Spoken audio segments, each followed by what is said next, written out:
tardes. Gracias por acompañarnos hoy en este conversatorio y lectura respecto del libro de Juan Villafañe. Agradezco también la presencia de Jorge Dubati. Muy bien, me llamo Alberto Cisneros, soy el editor de Barnacle, una editorial que está desde el año 2014. Llevamos más de 300 títulos sacados. El de Juan es el número 27 de los 44 de este año. Hemos publicado autores de América, de Europa y de Asia, y lo hacemos con fervor. Digamos, nos gustan los libros, nos gusta leerlos y también publicarlos, ¿no? Cuando el autor nunca trae un libro, trae un texto, así que es la pequeña desplazamiento dialéctico, si se quiere, entre lo que trae el autor y luego lo que tenemos del desocupado lector tiene en las manos. En Barnacles hacemos muchas cosas, algunas no.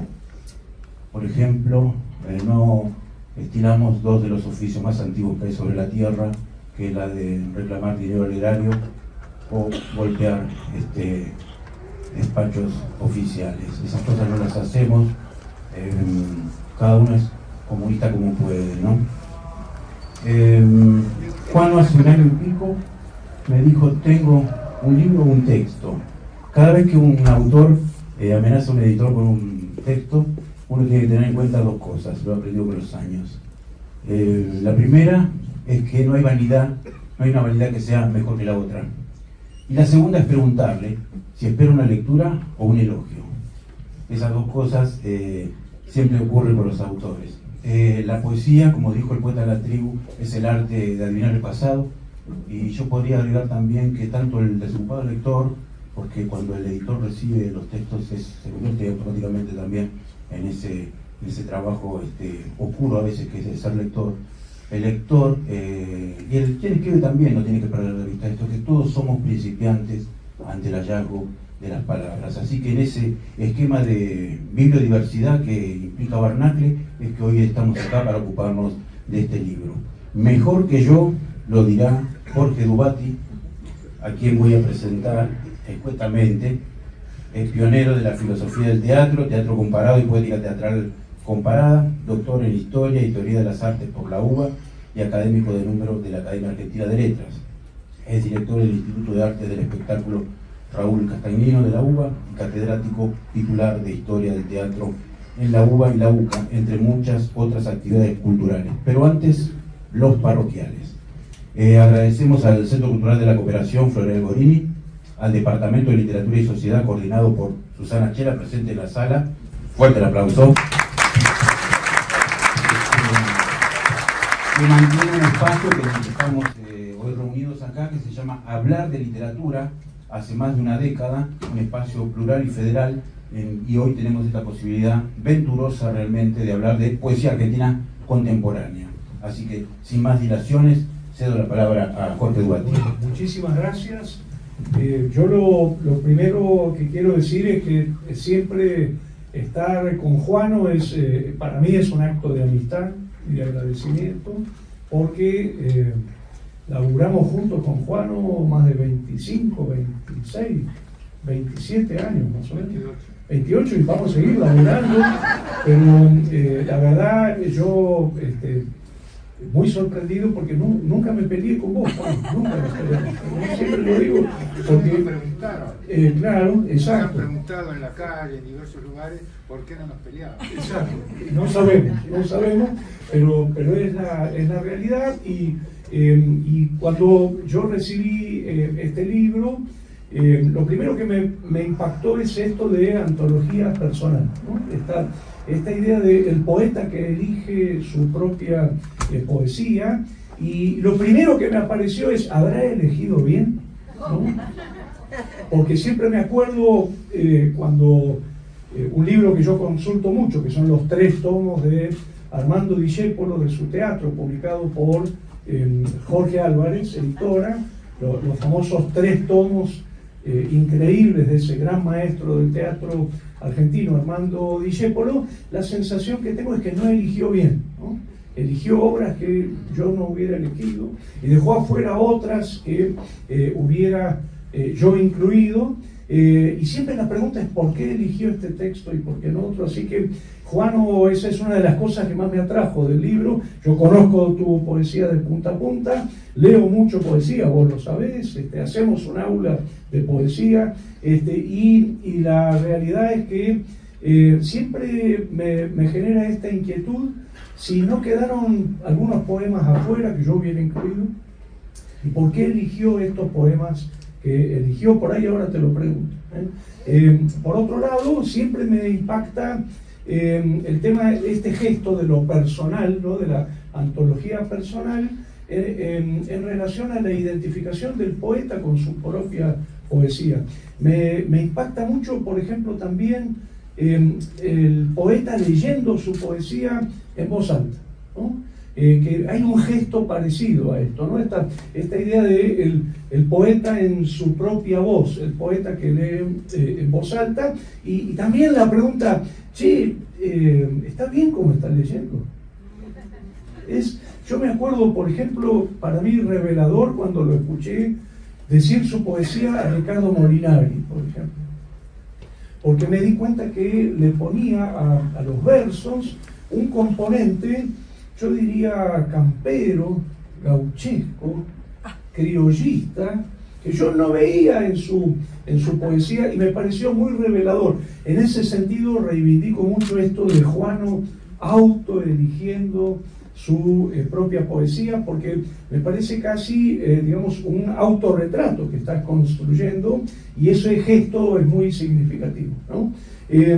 Por otro lado, yo siento que hay algo que nos compromete y nos involucra, y que somos socios en ese trabajo, Juano, que es que estamos armando una antología de poesía de los poetas que ingresan o consolidan su producción en los años 70, ¿no? Un poco porque siento que esa generación está todavía muy estigmatizada, ¿no? Que es como que no se la nombra, o se la nombra pero de manera incompleta, y al mismo tiempo es una generación impresionante.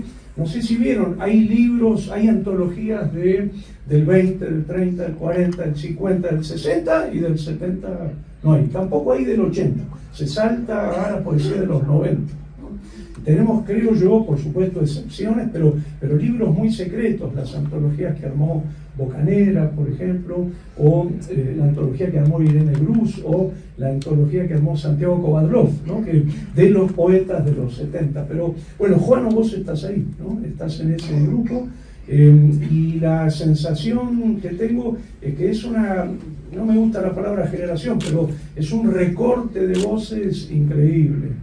Muy buenos poetas, muchísimos poetas, no los voy a nombrar a todos, pero siempre me pregunto, como lector de poesía permanentemente, siempre me pregunto qué trae esa voz, ¿no? Esa voz de los poetas que empiezan a escribir o que ingresan al campo literario en los 70, y siempre me acuerdo una cosa que decía Horacio González en un libro, Restos Pampeanos. Me acuerdo cuando leí ese libro, me deslumbró, porque él decía, desde la primera línea, decía algo así como: la patria es un conjunto de textos, ¿no? Como que uno podía pensar la patria como, por ejemplo, un conjunto de ensayos o un conjunto de poemas, ¿no? Y me encanta esa idea cuando tengo una antología en la mano, ¿no? Especialmente esas antologías kilométricas que empiezan, no sé, con Luis de Tejeda y llegan hasta la actualidad, ¿no? Y me preguntaba en ese sentido ¿qué voz traía este grupo, este recorte, en la relación con la poesía. Es muy interesante, por ejemplo, a mí me gusta mucho leer, suponete, a Aldo Pellegrini, y después leer enseguida a Olegario Víctor Andrade, por ejemplo. O de ahí pasar a Carriego y después ir a Laura Klein, ¿no? Es decir, esta idea de las voces de la patria, diría Horacio González, que es algo que uno siente también Por ejemplo, cuando entra a la biblioteca Jorge Luis Borges de la Academia Argentina de Letras, ¿no? Aquí está Rafael Felipe Otterillo, el presidente de la Academia, que el presidente de la Academia Argentina de Letras es un poeta, ¿no? Todo un dato, ¿no? Pero lo que quiero decir es y muy bueno y asimilable, si bien empieza a publicar en los 60, muy precozmente, pero asimilable a este equipo, a este recorte de voces que se consolidan en los 70, ¿no? Y quiero en ese sentido preguntar, por ejemplo, ¿qué te pasa cuando lees a Juano Villafañe en relación con Alfonsina Storni, o a Juano Villafañe en relación con Olga Orozco, ¿no? Cómo esa voz se vuelve diferenciada y singular en el reconocimiento de la polifonía de la patria poética, por decir así, ¿no? Y en ese sentido, por ejemplo, yo hacía algunas observaciones. Por ejemplo, es una poesía reflexiva, es una poesía de autoobservación. Por supuesto tenés cambios a lo largo de tu historia, ¿no? Tal vez el último libro es el más diferente desde mi punto de vista, ¿no? Especialmente el corte argentino, por ejemplo, sería como un texto de diferencia por los testimonios, ¿no? Pero es una poesía de autoobservación existencial, muy distinta del ultraísmo, por ejemplo, ¿no? Porque no busca esa consolidación de metáforas y de imágenes como concentración, digamos, muy distinta al modernismo, porque no tiene ninguna pirotecnia rítmica, lingüística, ¿no? No aparece, por ejemplo, ningún verso del tipo que púberes coéforas te ofrenden el acanto, por ejemplo, nada que ver, ¿no? con ese tono. Es una poesía política, le sale la política de manera permanente por todos lados, ¿no? Y sin embargo es una poesía muy elusiva en cuanto al referente. Muchas veces lo leo a Juan y digo, ¿de qué está hablando? ¿No? ¿A qué se está refiriendo? ¿No? Hay algo sumamente interesante de preguntarse por ese misterio que está nombrando, ¿no? Y por otro lado también no pareciera una poesía dirigida a un oyente explícito o a un lector explícito, más bien pareciera como un rumiar espiritual, ¿no? Como una especie, no sé, yo siempre me lo imagino a Juano, que es un tipo de vida agitada, ¿no? Estar al frente del Centro Cultural de la Cooperación le dio muchísimo trabajo, entre otras tareas, ¿no? Pero yo siempre me imagino que la enunciación de tu poesía es ese momento en el que vos volvés a tu eje. No sé si me explico. Yo te veo en Valeria del Mar, te veo encontrado con vos mismo, y la sensación de esa parsimonia que tiene tu poesía, de esa especie de ritmo de intimidad, ¿no? De no estar ni siquiera hablándole a otro, pareciera como que te estás hablando a vos mismo, en una suerte yo diría, de estado espiritual que tiene mucho que ver con el poema de Poética Cartesiana, ¿no? Porque pienso yo. Ahora, también me gustaría decir, por ejemplo, la diferencia de la poesía de los 50, ¿no? Raúl Gustavo Aguirre, Alonso, etcétera, no es una poesía que parezca reivindicar modelos internacionales. Es como una especie de poesía de cartografía del propio deseo, de la búsqueda de una voz que es la propia y que no está colgándose de ninguna superestructura literaria, por decirlo así, y que, digamos, formaría parte de, creo que es un rasgo característico de la poesía en los 70, es una especie de canon imposible, con voces muy distintas, ¿no? Tamara Kamensain, Arturo Carrera, Jorge Auricino, bueno, Guillermo Boido, ¿no? Jorge Bocanera, bueno, muchísimos, ¿no? Pero lo que quiero decir es esta esta sensación de una suerte de rumiar del alma. En un momento vos hablás del alma, ¿no? Y la sensación es que estos poemas serían como la única constatación de la existencia del alma. No sé si me explico. Hay algo que está en Shakespeare ya, ¿no? No sé si se acuerdan el sueño de una noche de verano, hay una definición de la poesía, ¿no? El poeta dice: who gives to 80 nothing. Patricia Díaz Vianet, mil disculpas por el inglés, lo tendrías que decir vos esto. Who gives to 80 nothings a local habitation and a name, ¿no? Eso es el poeta según Shakespeare. Y hay algo interesantísimo que es esto, ¿no? El que le da a naderías del aire una morada habitable y un nombre, dice, ¿no? Bueno, a mí me encanta esta sensación de el alma de Juano, no en las palabras, sino circulando entre las palabras, ¿no? Como si las palabras fueran una red que permite la circulación entre los hilos de la red de esta poesía, insisto, al mismo tiempo política y al mismo tiempo elusiva, ¿no? Con un referente que por momentos decís: che, ¿de qué habla? ¿De qué está hablando? ¿No? Bueno, y nada más agregar que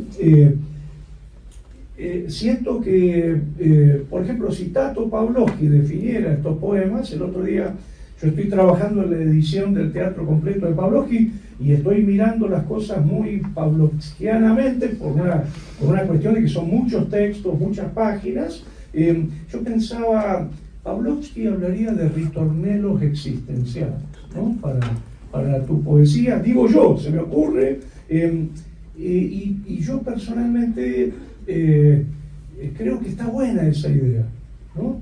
Y está buena esa idea de vos enunciás la poesía en tu eje, Juan, cuando estás reunido con vos mismo. Valeria del Mar, una copa de vino o dos, y sobre todo esta idea de un lugar de enunciación que te nombra el alma, por decir así, ¿no? Bueno, y para terminar, yo quería nada más decir que cuando veo antología personal, yo dije: ¿habrá incluido el poema, ¿cómo se llama, Juan? El de Cartesiana, ¿no? Poéticas cartesianas, ¿no? Y lo fui a buscar, obviamente, ¿no? ¿Por qué razón? Y quiero decir que me honra enormemente ese poema, y yo lo conecto un poquito con lo que se llama el síndrome de Stendhal. No sé si conocen esa idea, que es el síndrome de Stendhal es algo que una psicoanalista trabaja en relación a una experiencia del gran autor de La Cartuja de Parma, el Rojo y Negro, ¿no? Y es que él visita una basílica en Florencia y la contundencia, la intensidad de la belleza de esa basílica lo descompone. Entonces ella nombra síndrome de Stendhal a la contundencia de un acontecimiento de intensidad, por ejemplo, la intensidad de belleza, que o te desmaya, o te marea, o te da náusea, sentís como que te descompones por ese acontecimiento de intensidad.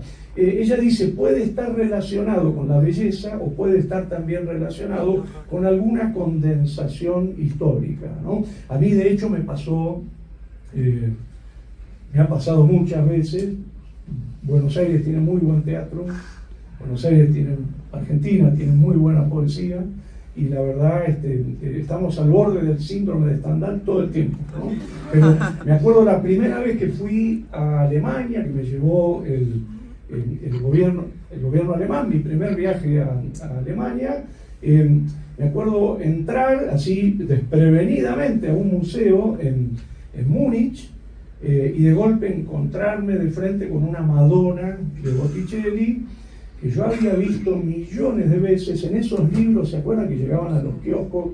Eran Pinacoteca de los Genios, ¿no? Yo compraba esos libros en Camarones y Segurola, mi barrio. Bueno, cuando vi, digo, no puede ser, ¿no? Y después me pasó en el mismo viaje, en Leipzig. El gobierno nos llevó 8 ciudades de Alemania, una cosa, fue para mí una experiencia increíble, porque nos llevaban a ver teatro, ¿no? Y a dialogar con los intendentes, los directores de teatro de estos distintos ciudades. Estaba en Leipzig, nos llevan a una iglesia chiquitita. Veo que en la puerta de la iglesia hay un tipo que tiene el pantalón, ¿vieron? El bolsillo para afuera, como diciendo no tengo un mango, ¿no? No llego a ver quién es el homenajeado por la escultura, y la guía que nos llevaba nos dice: acérquense al atrio, por favor, acá está enterrado Johann Sebastian Bach, ¿no? Bueno, yo miré la lápida y levanté la cabeza y ¡pum! Me caí en el cabello. Me imagino que les ha pasado. Bueno, quiero decir que yo apenas recibí el libro que Juan me hizo llegar gentilmente, me sentí buscando un poema que no lo voy a leer yo, espero que lo lea Juan. Se llama Poética Cartesiana, está en la página 70, y no me pasa en este caso el síndrome de Stendhal por la intensidad de belleza o por la intensidad de condensación histórica, sino porque el poema me está dedicado. Y sinceramente, ver esa dedicatoria me desmaya. Así que bueno, muchísimas gracias. Jorge. Y ahora sí, el hombre de la noche, Juan Villafañe, lo voy a presentar en términos formales. Es poeta, ensayista, periodista y gestor cultural. Comenzó a escribir a los 14 años. Dirigió durante 15 años Liberarte, entre 1987 y 2002, Liberarte Bodega Cultural. Tuvo a su cargo la dirección artística del Centro Cultural de Cooperación hasta el 25. Entre 1982 y 2020 publicó los libros de los cuales extrajo la antología, más unos inéditos. Antología personal, entonces, colecta también poemas de su anterior producción, más los inéditos de Último Mar. Adelante, Juan Villafañe. Muy bien, en primer lugar, muy buenas noches para todos y todas y todos. Mi agradecimiento especial a todos los amigos que hoy me acompañan, muy especialmente. Y una antología personal, de alguna forma, significa un diario de vida. Un diario de vida que comienza en mi niñez, en una etapa de formación, diría, renacentista, y después pasa por otras distintas etapas. No las digo todas ahora para que luego Dubati me pregunte. Está todo guionado. Si no, me voy a adelantar a los acontecimientos. Pero a propósito de aquel espacio renacentista y a propósito de un requerimiento que ha hecho el amigo Jorge Dubati, voy a leer 2 primeros poemas. El primero se titula Último aprendizaje. Con mi padre aprendí que antes de morir hay que encontrar a la madre. Con mi madre que uno se muere sin padre y sin madre. En el ramo vive el jardín y en su fondo se fija el otro ramo. Con la pérdida se acrecientan los ramos y los fondos del ramo. Pero ya nadie levanta el jardín con las manos. Solo se desea la entrega y se ofrece su fondo. Nadie levanta un jardín. Por eso estamos llenos de fondos y de ramos. Como exceso nos rodean sus habitantes, su perfume y su fondo. Uno va solo a la cita con su ramo de espera y uno espera levantarla de nuevo. Ella espera el ramo, su primer perfume. A mi madre la subí con su ropa de teatro. Es imposible levantar un jardín.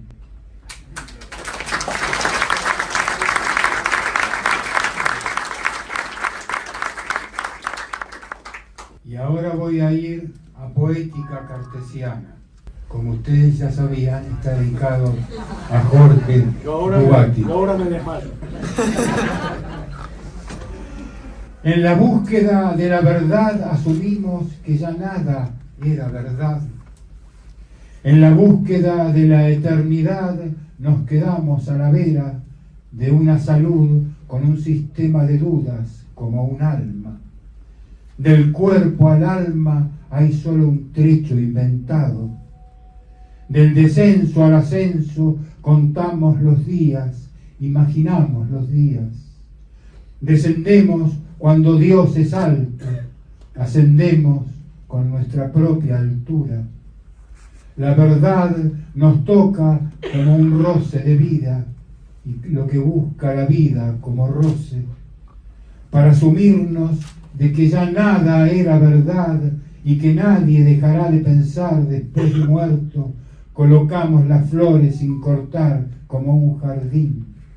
Animamos a que todas las almas nos habiten, a ser desobedientes sin el alma, a obedecer con el alma, a veces por felicidad o por engaño. Descartes se murió sin alma, no tuvo tiempo de descubrirla como materia ni como alma. Unos se señalan el centro de su cuerpo, otros con los ojos miran la luz.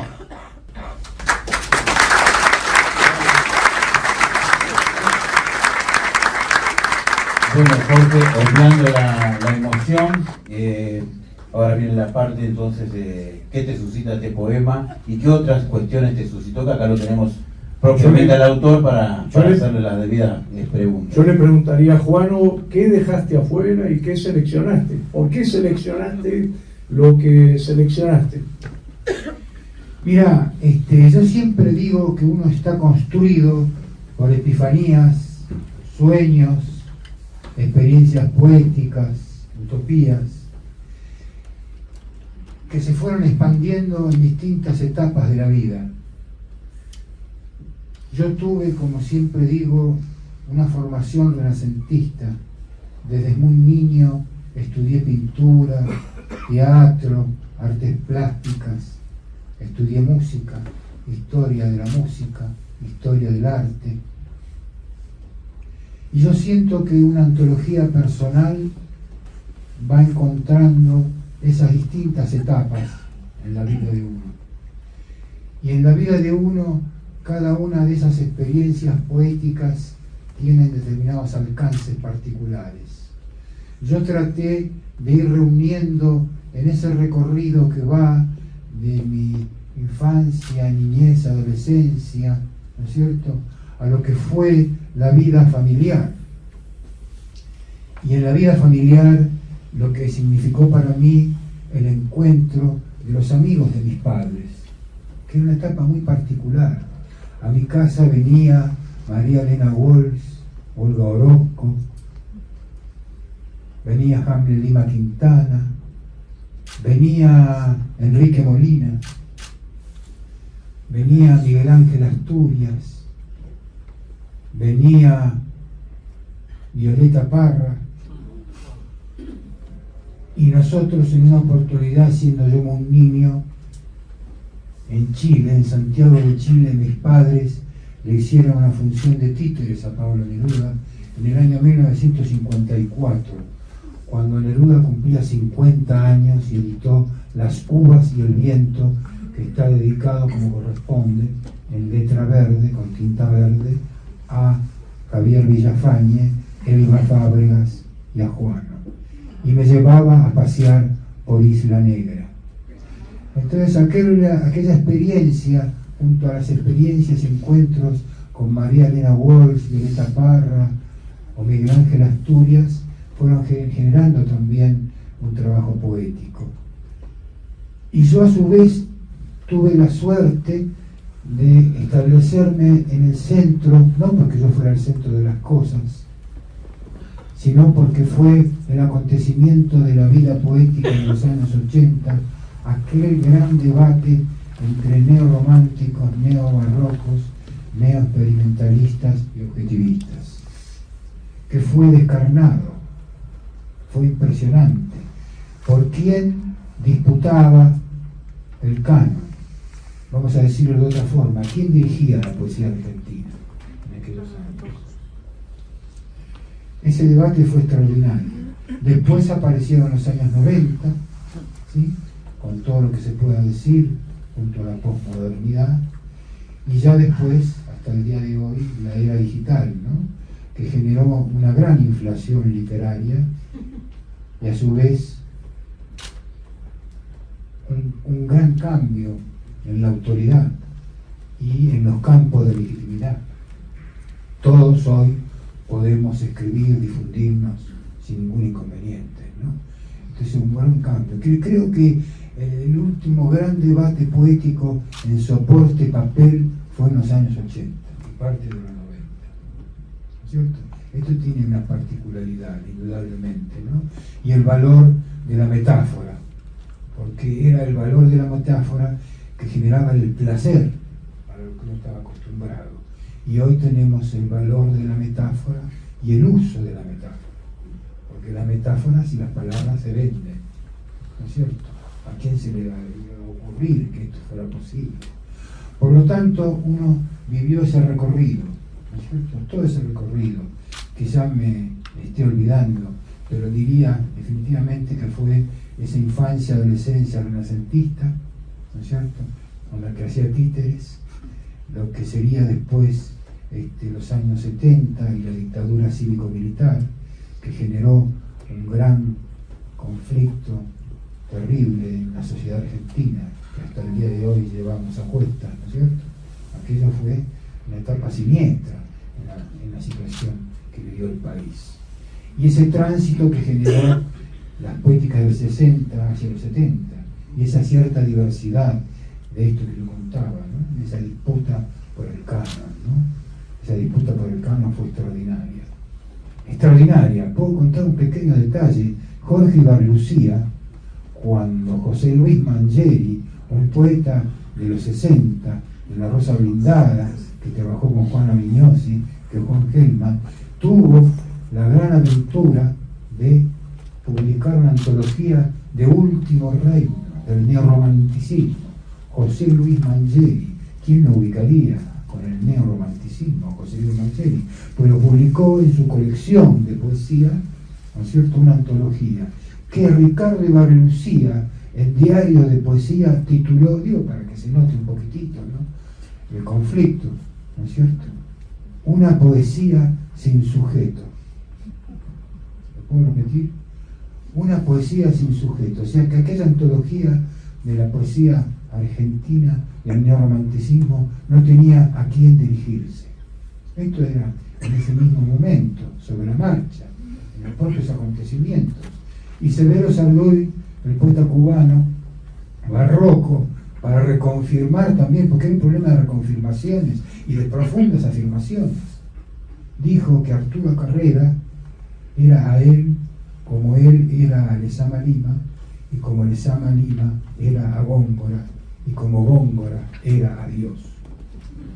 Una genealogía extraordinaria para reconfirmar lo que implicaba justamente ser neobarroco. La barroca Catalina, y no sigo más porque hay muchas cosas más de otros experimentalistas u objetivistas que fueron muy conflictivos con el debate poético de aquellos años, ¿no es cierto?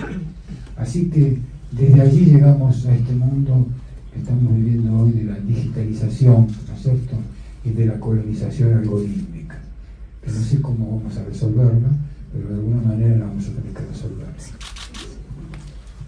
Paso. Bueno, yo te lo he escuchado, pero creo que todos estamos esperando ese momento en donde una gota de vino gravitó sobre tu testa para convertirte en poeta. ¿Cómo fue eso?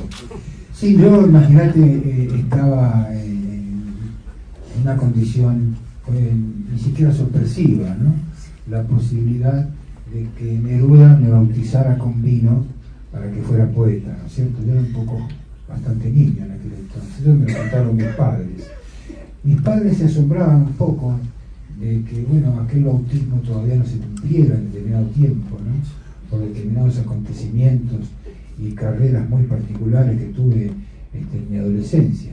Pero, digamos, parece ser que rindió, cumplió su fruto, ¿no es cierto? Aquel acontecimiento poético, ¿no? Tan particular que uno sea bautizado con vino, ¿no? En el juego poético y de lo que eran, imagínense ustedes, aquellas reuniones maravillosas, ¿no? Bueno, ahora sí, vamos a pedirle a Juano, con voz firme y argentina, 3 poemas de antología personal. Adelante, Juano. Este poema está dedicado a Enrique Molina. La memoria de un sueño invertido. No se dice así, déjenme decirlo para siempre. No se ama en la marea del Bajo, ya no hay embarcaciones del Caribe, ni caballos atados en canoas. Déjenme decirlo para siempre. No se dice así. No es el hotel del mar lo que se pierde, es el amor adentro lo que escapa. Hay que explicarlo. Ni los caballeros circulan por un juego, todo vuelve a su crimen y a sus muertos. Ni es ella la mujer que se ha escapado de una furia de tierra sin raíces. No se dice así, hay que explicarlo. No es ella, es la casa perdida, el jardín sin amor, porque no tenemos casa, ni paciencia, ni olvido. Es la pared roja que respira sola con el ojo del buey, en la cama sin aire, en la muerte, en su candelabro oscuro. No se dice así, nadie circula. Es en el mar la pasión, la amante, en las hogueras de un terror de infierno, playa, tierra del alma, de origen en el mundo. Pero no es así, no hay que explicarlo. Circulen, caballeros, por favor, circulen, caballeros. Hay muchas cosas para ver todavía, como Camila O'Gorman, la gran bella imprudente, la rebelión surrealista con sus fondos diamantes. Un paraíso perdido en mi último viaje, pero ya nadie dice, nadie circula, materiales inusitados, criaderos de sonetos, cabezas cortadas de señores con bigotes de otro siglo, discursos, festivales de carpinteros y fotógrafos, a dioses, toda clase de homenajes. Nadie lo explica, nadie entiende nada, nadie invierte en su muerte con el último pájaro que saluda mi cuerpo agonizando. Yo descanso en la noche final, lo saben mis amigos que me vieron morir. Mi vida fue ese sueño invertido, mi propio cuerpo iluminado por Dios.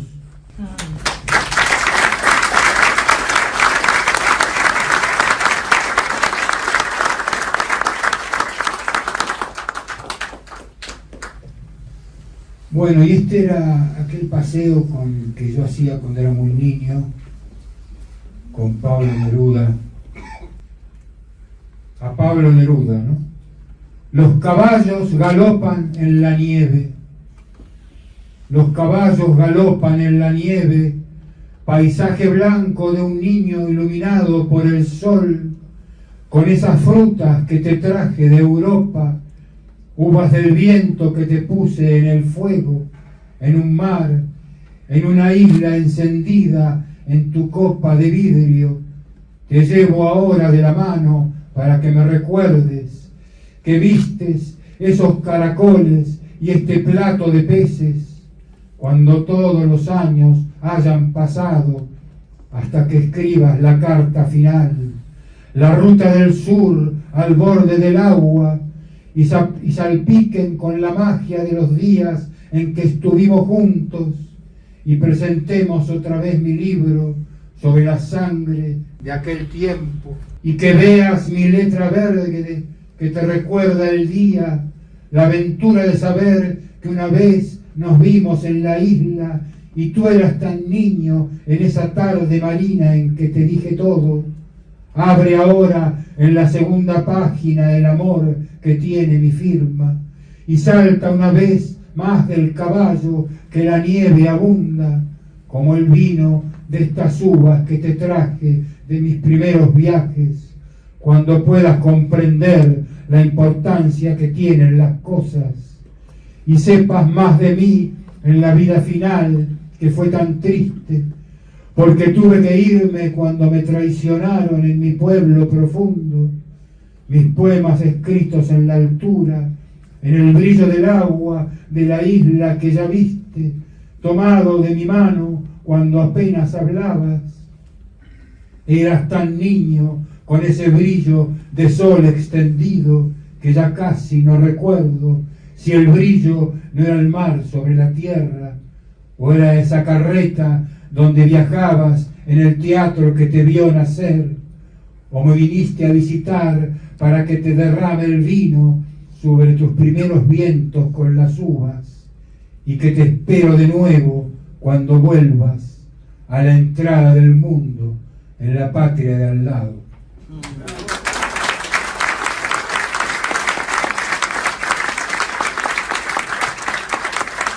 Y para terminar, del libro aún inédito, Último Mar. Último Mar.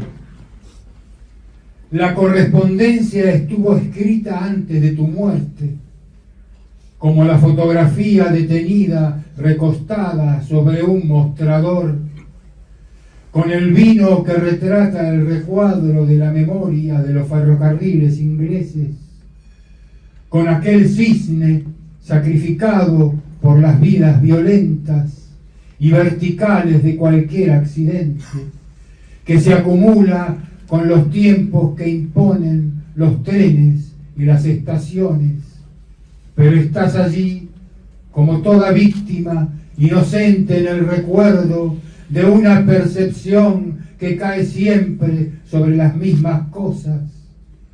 Por eso soy un cisne que vio el final de tu viaje y se parece a mí, como el recuerdo en aquel restaurante de mar donde tu amor era un mantel de papel escrito y había un biógrafo que hablaba de personajes ficcionados o inventados, atendiendo lo que ya te dije, tú ya te habías muerto.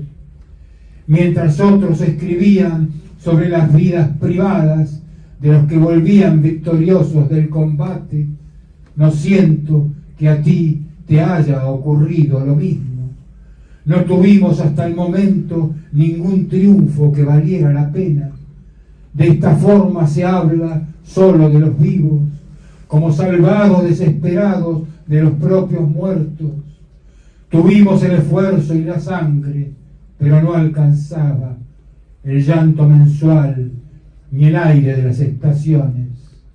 Tú recordarás cómo dormías sobre una mesa de papel escrita mientras los bosques se incendiaban arrastrando las casas.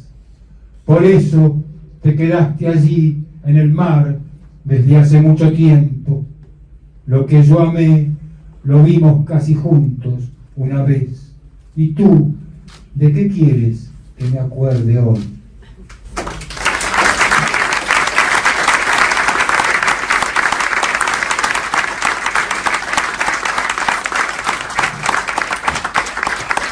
Bueno, todo concluye al fin. Gracias Jorge Guati, gracias Juano también por la excelente lectura. Volvemos con los parroquiales, que nunca están de más, gracias al Centro Cultural de la Cooperación Floreal Gorini, al Departamento de Literatura y Sociedad, que presenta acá a su directora Susana Chela. Bueno, muy bien. Somos Barnacle, confiamos en las palabras, en la oscuridad de la vida, eso es todo.